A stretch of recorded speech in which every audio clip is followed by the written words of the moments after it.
તે મનને સ્થિર કરવા માટેનો છે. શું તે? મનને સ્થિર કરવા માટે.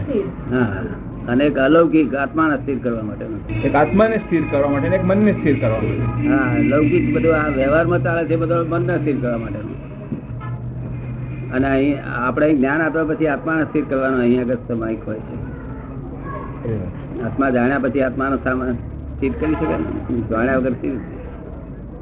પેલું મનને સ્થિર કરવાનું એટલે આમ નક્કી કરવાનું કે આજે સમજી ગયો. દુકાન ના વિચાર આવે ત્યારે પાછા ધક્કા માર કરવાના. બરાબર છે. પણ આપણે જૈનોમાં જ છે, એવી રીતે બીજા ધર્મોમાં આવી પદ્ધતિ છે ખરી? એ તો બીજે બધે છે તો ત્યાં સ્થિરતા કરવાનું તો ગુણ ખરો, તો ભક્તિ કરે, સામાયિક કરે, પણ મનને સ્થિર કરે બધું. થોડો વખત સાસુ નો વિચાર આવે તે પાછો એને ધક્કો મારે, કુંડાળામાંથી બહાર બેસવા ના રહે. કુંડાળામાં જે વિચાર આવે તેને ધક્કો મારી કરે. તમે કહ્યું સામાયિક નો અર્થ એ જો એક કલાક માટે પણ આપણે સામાયિક કરીએ તો એ ક્રિયામાં આપણે કરવાનું શું? આત્માને અથવા મનને ધ્યાનમાં રાખીએ. આટલું જ. આત્માને મનને સ્થિર કરવા માટે બધું બહારના વિચારો ખસેડ કરવાના. એ લૌકિક. અને અલૌકિક આત્મા જાણ્યા પછી, આપણે જ્ઞાન આપ્યા પછી, આત્મા જાણ્યા પછી એ આત્માને સ્થિર કર્યા કરે. આ જાગૃતિ બહુ હોય અહીંયા, ત્યાં જાગૃતિ ના હોય. તો દાદા, અપાશ્રમમાં જે સાધુ મુનિઓ કરે છે તે બધું માનસિક, એ લખતા હોય છે સાથે સાથે. એ લૌકિક, બધું લૌકિક હોય છે. બધું મનને સ્થિર કરવા માટે. મન સ્થિર રહે નહીં ને, 1 કલાક મનને સ્થિર કરે ને સારું, શક્તિ વધે ને મનની શક્તિ વધે ને. ચલિત ન થતું હોય, ચલિત બંધ થતું હોય તો ઓછું થાય. અને એટલો અવકાશ રહ્યો આવતા અવતારમાં, અવકાશ રહે એટલો કર્મ બંધ થઈ ગયેલો હોય. પુણ્ય કર્મ બંધેલું હોય. પુણ્ય કર્મ બંધેલું મન આતર્યું, મનને સ્થિર કર્યું, તે બધું પુણ્ય કર્મ બંધેલું હોય. પુણ્ય કર્મ એ તો અહીં શરૂઆત કરે ત્યાંથી પુસ્તક લઈને બેસે તો ચાલે. એ જ કઉ છું, પુસ્તકમાં વાંચવાત કરે ને ધાર્મિક વસ્તુ. તો આજે તો આપણે તે બધાને મોઢે છે. હા, સામે દરેક ને બધાને મોઢે છે. જૈનો છે કે જેને શ્રદ્ધા છે એ લોકોને તો સામાયિક આખી મોઢે હોય છે. હા, એટલે તો કૌશક કરે, કલાક પછી ધ્યાન કરે, સજાવે ગાય, પાઠ મોઢે કરે. એ પણ બધી માનસિક સામાયિક કહેવાય. એમ માનસિક, એમાં આત્મા લેવા દેવા નહીં. મન સ્થિર થાય, મન મજબૂત થાય. અગર લોકો શાસ્ત્ર વાંચે તેટલો વખત શાસ્ત્ર વાંચે છે, એટલે બીજા વિચાર ના આવે. બરાબર. તમે કઈ સામાયિક? એનો મને ખબર નહીં લૌકિક કયો ને આત્માને કયો, પણ જે સામાયિક ધાર્મિક વિધિથી થાય છે એ સામાયિક ની વાત કરું છું. આપણે જે ધાર્મિક વિધિથી થાય છે, ધાર્મિક વિધિથી જે કરે છે તે હું કરું છું. બાર શાસ્ત્રોના હિસાબે સામાયિક થાય છે. હા, રોજ થાય છે ના. મને આજે પરમ દિવસ આપે કીધું ને, પાઠો મોઢે કરવાના, સૂત્રો વાંચવાના. સૂત્રો બધા. હા, પછી દેશમાં દીવો વગર ન હોય તો હમણાં અથવા કોઈ પણ પ્રસંગે મોઢે આપણે સામાયિક અથવા પ્રતિક્રમણ કરાવી શકીએ, બીજાને જરૂર હોય તો. પણ પ્રતિક્રમણ શા સારું કરવાનું? પ્રતિક્રમણ પણ એ પણ કર્મને છોડવા માટે અથવા કર્મથી જે આપણે કશાયો થયા હોય એ ઓછા કરવા માટેની વિધિ છે. શું બોલ કરવાનું? એ જ પાછું જે સામાયિક પૂરો થયા પછી પ્રતિક્રમણ શીખીએ છીએ ને, એ એનું એક્સપાન્ડેડ વર્ઝન છે. પ્રતિક્રમણ એટલે કે પાછા આવવાનું. એ બોલ કરવાનું બધું. એ બોલ તો થાય જ છે, કરવું જ પડે છે. કઈ ભાષામાં છે? એ અર્ધમાગધીમાં છે. કેટલું છે? અડધો કલાક લાવવું છે? 2 કલાક થાય છે પ્રતિક્રમણ કરતા. હા, આખો. હું હમણાં છેલ્લા કેટલાક સાંચેક બધી ધર્મ ધ્યાન નું કાવસક કરાવું છું ને ઘરે. કેટલું પાછું આયા? હું તો મોઢેથી પોપટ પંચી પાડાવતો હતો. મારે હું ખરેખર વિચાર નતો કરતો. પ્રતિક્રમણ કર્યું પાછા આયા? કેટલું આયા પાછા? તો અંત બેઠા તો અંત છે.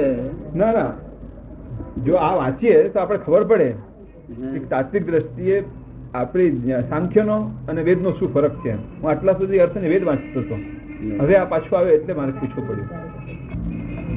પ્રત્યાઘાત પચકાણ કર્યા છે? હા. શાના પચકાણ કરી લીધા છે?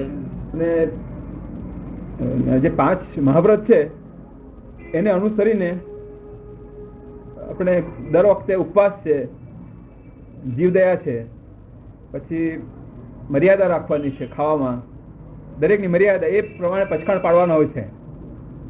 એટલે જે પ્રમાણે તમને ફાવતું હોય એ પ્રમાણે તમે કોઈ પણ પ્રકારનો પચખાણ લો ને પાડો તો સારું. એમ શું પચખાણ લીધું તમે? મેં તો આજીવ તો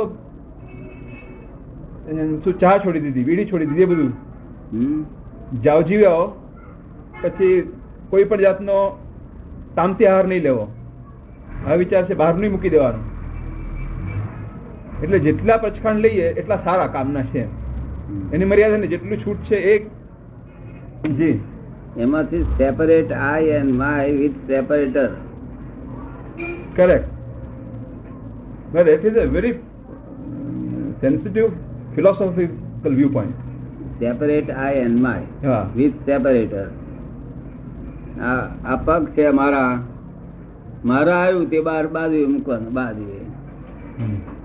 પછી જે મારું આવ્યું તે બાજુએ મૂકવાનું. પછી બધું બાજુએ મારું મૂકી જાય એટલે આઈ રહેશે. મેં વાંચ્યું આપતાવાણીમાં ઘણા પ્રશ્નો આમ છોડ્યા છે. આ મિથ્યાત્વનો બધો એ પલે થઈ હા, ગયો. બહુ જ છે. થોડું છે ને અંગ્રેજીમાં છે, પાશ્ચાત્યમાં છે, બરોબર. કે જેમાં કમ્પ્લીટલી એવા શું કે છે કે જીવ એ પાપી છે એમ જ કે છે. વાંચ્યું થોડું ઘણું? હા, વાંચ્યો. ગમતી નથી. ગમે તો ઘણી જ છે, પણ કંટાળો. બે તત્વજ્ઞાનમાં બહુ ફરક છે દાદા. હું વેસ્ટર્ન ફિલોસોફી વાંચતો હતો. વિષ્ણુબા પર્યુષણમાં સામાયિક કરવું પડે ને, એ આત્માની સામાયિક. એક ખરો આત્માની સામાયિક થાય એટલે જાગૃતિ વધી જાય. ખરેખર. જાગૃતિ વધી જાય એટલે પ્રતિક્રમણ થયા કરે, પછી સામાયિક થયા કરે, બધું જ થયા કરે. એની મહેનત થયા કરે. ઈશ્વરની પુણ્ય જાગી છે ને, જોયો ને સામાયિક મળવાનું થયું ને રવિવાર તો હોય ને પુણ્ય કર્યા વગર તો માણસ નો અવતાર થઈ ગયો. સમજી ગયો કે હવે સંયોગો ભેગા થયા. કાલે હતા સંયોગો, તેના કરતા આ સંયોગો વધ્યા. એમ કરતા સંયોગ વધતા વધતા સંયોગ પૂરા થશે ત્યારે ગાડી ઉપર. તમારે કેમનું છે એ થઈને જુએ બધું આત્માની સમય કહેવાય છે. શું શું છે. એમાં ભણી જવાય છે પાછું જુદું પડી જવાય. અરે આજ તો દાદા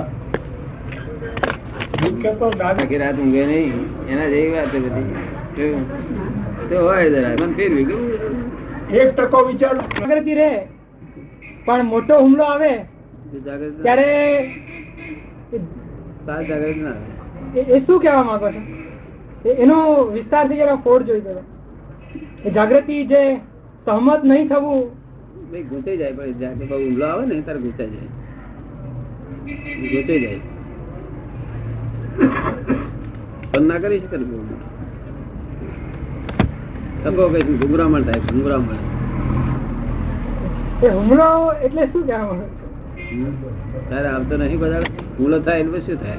કરના બહુ મોટા ઉદય હોય ને, માથે દુખતું હોય, પગ ફાટતો હોય, શરીર થતું હોય, થતું હોય ને ત્યારે પેલો ઉપયોગ રાખવો મુશ્કેલ પડી જાય. શું કહ્યું? સમજાય તને? થાય ત્યારે ઉલટાનું એટલે કે વ્યવહારિક પાસું કોઈ પણ પર્યાય બતાવે નહીં એટલે ઓટોમેટિક ઉપયોગમાં જ ઘૂસી જવાય. ના, એ તો અમુક જ બાબત. અમુક બાબત હતા તો અમુક એ તો આયેલો નહીં ને તારે. બહુ જોડે વડવાટ થાય તો છે તે ગુંગરામણ થઈ જાય. તારે બહુ બહુ ને એટલે પછી તારે શું સમજવું? તારે છૂટો રહી જાય, બધું ગુફા થઈ જાય. પછી બહારની પીડા છોડી દે. તારે બીજો હુમલો આવવાનો નહીં. સીધે સીધી નોકરી, સીધે સીધી તારે ઉપયોગમાં રહેવાય. સહમત નહીં થવું, સહમત ન થવું, પોતાની સહમતિ ના હોવી જોઈએ. જાગૃતિ ત્યાં રાખવાની છે. આ હુમલા આવે છતાં પોતાની સહમતિ ન થઈ જવી જોઈએ. એ આખું જે કહેવા માંગતા હતા. ના, એવું નહીં. સહમતી થતા નથી. હોય છે વિરુદ્ધ તો ગુંગરામણ થઈ જાય, ગુંચાઈ જાય. ગુંચાઈ જઈને બધા પૂછવા આવીશ કે મારે તો ગુંચાઈ જાય. જાગૃતિ ડીમ થઈ જાય, ઉભી થઈ જાય. તે ઉપયોગ બધો ક્યાંય માર્યો જાય. શું કહ્યું? ઉપયોગ ખસી જાય. અત્યારે બહુ નથી થાય, આપણે અમુક દાખલો લઈએ તો થાય ને. બરોબર. તે શું પૂછવા માંગો છો? એ ફાઇલ માંથી કઈ રીતે છૂટાય એ જ